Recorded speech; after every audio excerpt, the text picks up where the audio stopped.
we have created an environment of coercion and violence in the society. All the people are being forced to do this against their autonomy. So in solidarity, if we decide to not stand for the national anthem, because many people don't want to stand for the national anthem because it's probably against their beliefs, or they. No. We are failing them as a nation. How will us appealing to some created deity of a nation help us in solving these problems? I am 100% with you. If we are thinking in a spiritual way, I am not identified with my nationality. See, you're looking at this in a very simplistic way or in a rudimentary way. In the sense, you think everybody should be either for or against. I am not for or against. I am just asking you. Now you talked about various levels of injustice which has happened in the country. Unfortunately, it's a fact.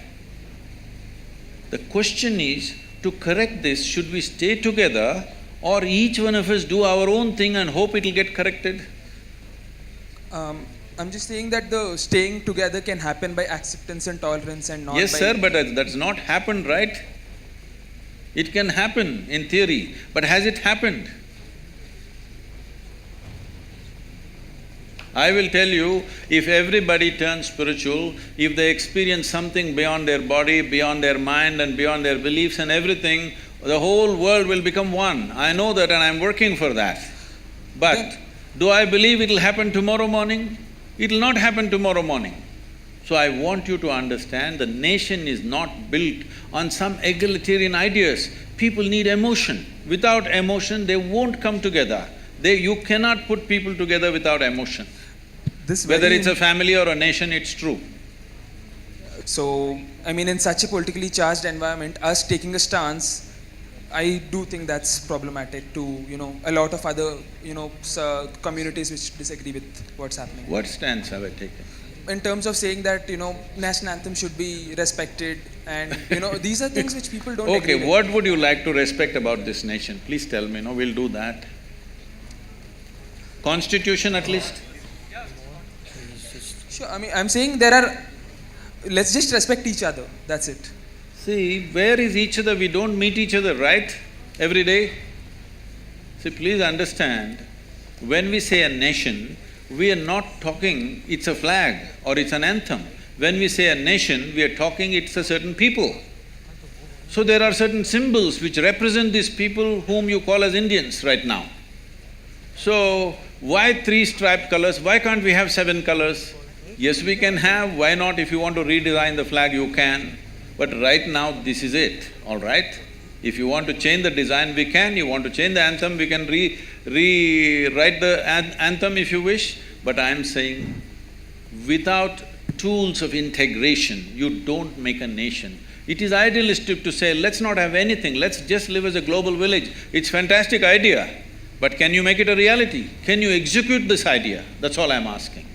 I'm talking about execution. As an idea, global is fine. If there is no nationality in the world, it'll be a fantastic world. But are we capable of doing that? Within a state, we have to break 2 states because we can't get along for some reason, isn't it? See, this is not about politics.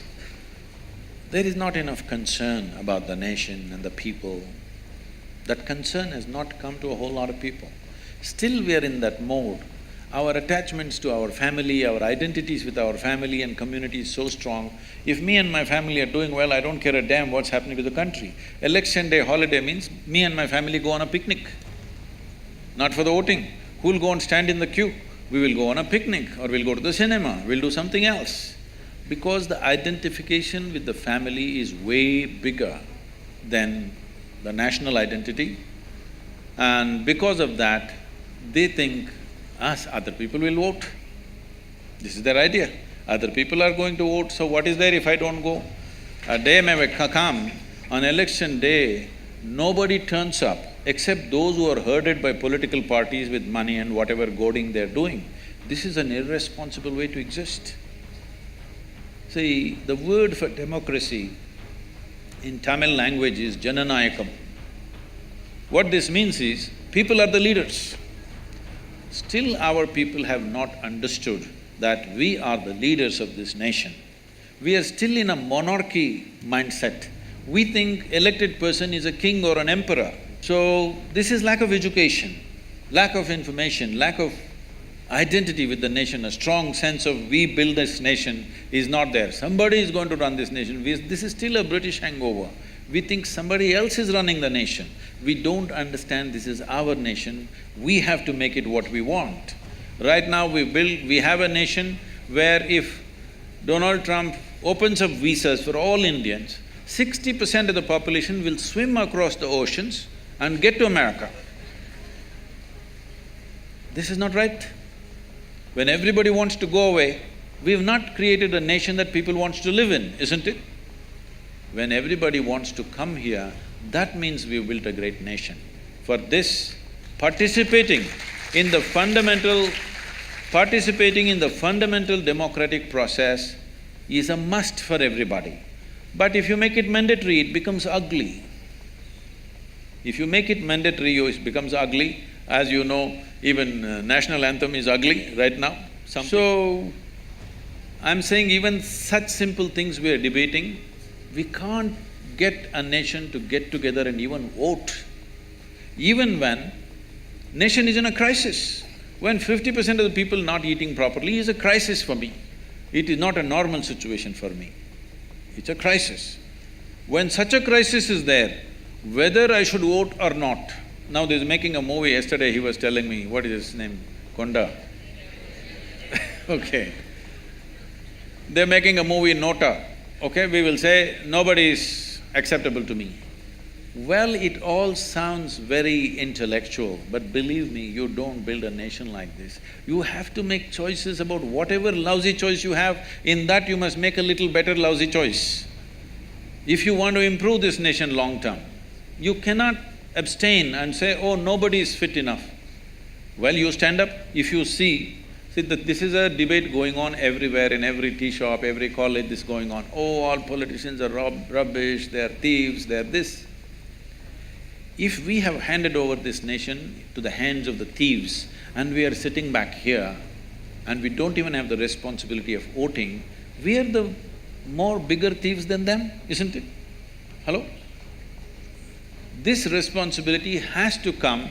We have not understood our basic democratic responsibility. When we do not understand that, we will become unfit for democracy, then something else will take us over. It is very, very important. Not just voting, there are many other instruments through which you can participate in the democratic process.